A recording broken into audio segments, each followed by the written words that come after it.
Bismillahirrahmanirrahim. Assalamualaikum warahmatullahi wabarakatuh. Okay, selamat menyambut bulan Ramadan hari yang kedua. Alhamdulillah. Okay, ada siapa yang bersama dengan Soleha pada hari ini?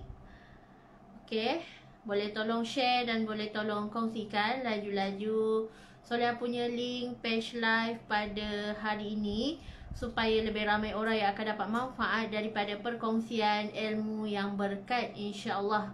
Okey, hari ini merupakan sharing ilmu daripada Soleha hari yang ke-74, tajuk ke-74, Alhamdulillah. Okey, tajuk hari ni adalah bila kita puasa ni rugi sangat bila kita dapat lapar dan dahaga je. Sebab apa? Apa kesalahan yang kita buat tu?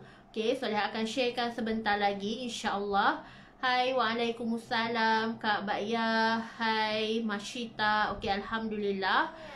Sebelum tu, jom sama-sama kita berselawat dan juga berdoa. Semoga Allah memberkati majlis ilmu kita pada hari ini, insya-Allah.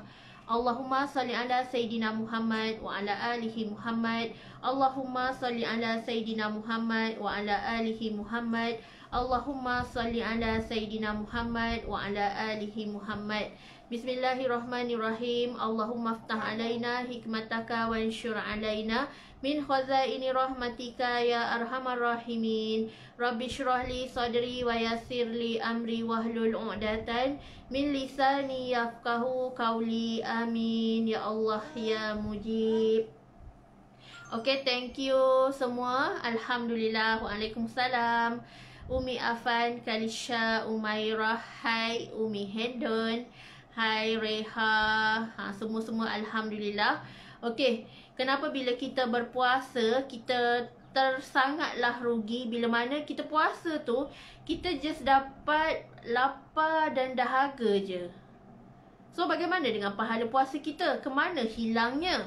Okey, antara kesilapan ramai orang, bila berpuasa ni dia just dapat lapar dan dahaga je, pahala dia entah melayang ke mana-mana kerana salah satunya adalah kerana ada sikap pembaziran dan boros di dalam diri. Inilah nafsu kita. Bila kita sedang lapar ni, Allah uji kita dengan kelaparan yang tak amat sangat. And then petang kita pergi bazar, kita beli macam-macam makanan sehingga berlaku banyak sangat pembaziran. Kita beli ikut nafsu yang tamak. Kita ikut membeli tu sekadar ikut perasaan lapar, sedangkan kita makan nanti bukannya sebanyak itu. So berlakulah pembaziran, kita boros, kita ikut telunjuk syaitan. Walaupun syaitan dah tak ada, tetapi kita masih lagi nak habiskan banyak bajet di situ hanya kerana nak memenuhi nafsu lapar kita. Sebab tu bila kita berpuasa tu, kita berbukalah bersederhana ala kadar, jangan sampai membazir, kerana membazir itu sahabat syaitan. Al-mubazzirun minasyaitan. Membazir itu adalah sebahagian daripada syaitan. So kita tak naklah ikut telunjuk syaitan. Jangan boros, jangan membazir, kerana kita tak nak pahala kita bolos. Kita dapat lapar dan dahaga je. Kita dari pagi, kita lepas waktu sahur tu, kita tahan lapar sampailah maghrib, azan maghrib. So kita tak dapat apa-apa. Kalau kita ada perasaan tamak haloba, boros, membazir, berlebih-lebihan dalam berbelanja makanan, tak ikut keperluan kita pun, kita ikut nafsu semata-mata. So bahaya di situ. Okey, yang kedua, kenapa pahala kita boleh terbazir begitu sahaja, kita dapat lapar dan dahaga je? Bila mana kita tak jaga percakapan kita, kita masih lagi mengumpat orang, kita masih lagi memfitnah orang, kita melakukan ghibah. Ni selalunya geng-geng mak bawang-bawang ni lah. Dia suka sangat membawang. Kita dekat dapur sibuk buka masak juadah puasa, yang segolongan ni masih sibuk nak membawang, bergosip sana sini, sebarkan aib orang, sebarkan fitnah merata-rata. So bahaya. Pahala kita tu habis begitu saja je. So kita nak ke pahala kita dapat lapar, dahaga, setiap hari kita tanggung macam tu? Pahala puasa kita melayang entah ke mana-mana. Tadarus tidak, zikir tidak, kita just dapat lapar dan dahaga je. Sebabnya kita tak jaga percakapan kita, kita tak jaga lidah kita. Lidah kita ni lebih tajam daripada sebilah pedang. Lidah kita ni lebih berbisa daripada bisa ular. Dia yang cakap macam tu kan. So jangan melakukan ghibah, jangan mengumpat, jangan memfitnah, kerana dah jelas-jelas hukumnya pun adalah berdosa besar. Ibarat kita memakan darah daging saudara kita sendiri. So elakkan daripada terus melakukan perkara-perkara yang Allah murka. Lagi-lagi di bulan Ramadan ni, syaitan tak ada. So semuanya kalau kesalahan yang kita lakukan tu adalah daripada diri kita sendiri, bukan daripada syaitan, bukan daripada makhluk lain, tetapi diri kita. So cek balik diri kita, ada tak kita mengata orang, mengumpat orang, bersangka buruk dengan orang, bersangka buruk dengan Allah, tidak bersyukur dan macam-macam lagi perkara-perkara negatif hendaklah kita tinggalkan. Lebih baik buat keripik bawang. Betul, awal nak buat kuih raya. Sedap betul. Keripik bawang sedap dah petang-petang tengah hari ni. Rasa terbayang-bayang aroma keripik bawang tu ya Kak Baia. Okey, yang seterusnya. Kalau kita tak nak puasa kita pahalanya berlalu begitu saja, kita hendaklah bermuhasabah diri dan ubah sikap negatif dalam diri kita. Jangan kita masih ada simpan sikap-sikap negatif dalam diri kita. Contoh malas. Kita puasa tetapi kita tak solat. So kita nak expect diri kita tu macam mana? Sebab tu dengan anak-anak pun saya pesan, korang, kalau korang just lapar dan dahaga puasa tapi tak solat, baik tak payah puasa macam tu. Sebab kita nak puasa ni, kita kena jaga solat dan puasa seiring. Jangan bila kita puasa, kita tahan lapar dahaga and then tapi kita tak solat.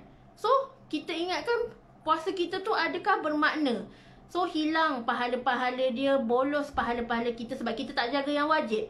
Solat wajib, puasa di bulan Ramadan wajib. Tetapi kalau kita tinggalkan salah satunya, dan yang paling teruk kalau kita tinggalkan kedua-duanya, dah jadi berdosa besar.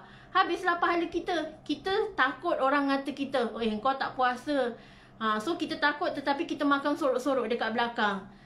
So kita dekat sini dah hilang dah pahala puasa kita. Di samping kita dapat dosa dalam masa yang sama. So tinggalkan perkara-perkara negatif. Banyakkan tadarus Al-Quran, banyakkan berzikir, banyakkan bermuhasabah diri di bulan Ramadan ni. Sebab bulan Ramadan ni adalah bulan keampunan.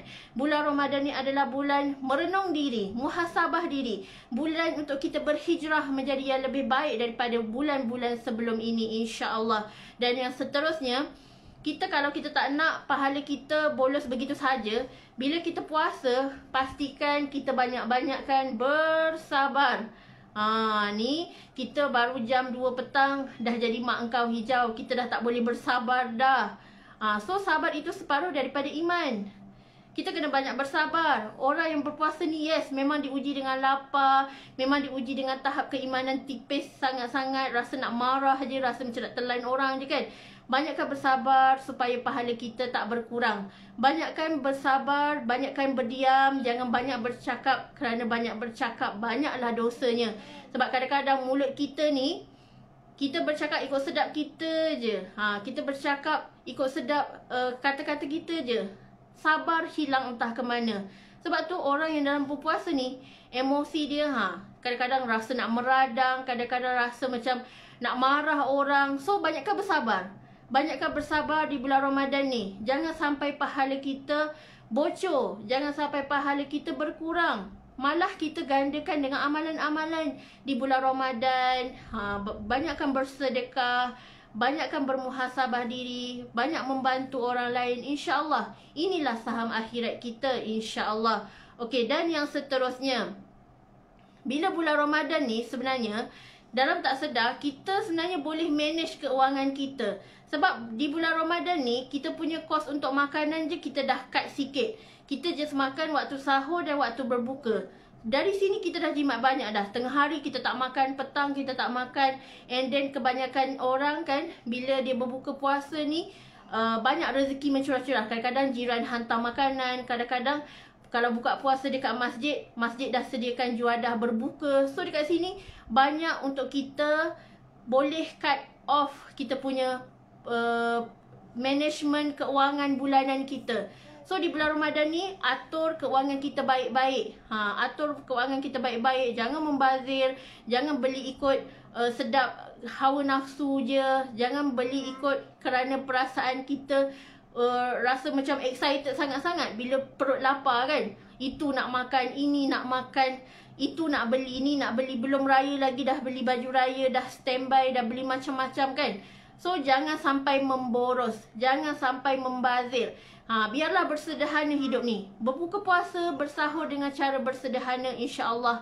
Yang penting adalah berapa banyak amalan kita waktu bulan Ramadan ni. Adakah kita gandakan ataupun makin berkurangan? Kita lapar, kita tak nak beribadah, kita tak nak buat solat sunat, kita tak nak berzikir, semualah kita malas. So jangan macam tu. Muhasabah diri kita, gandakan pahala kita, insya-Allah.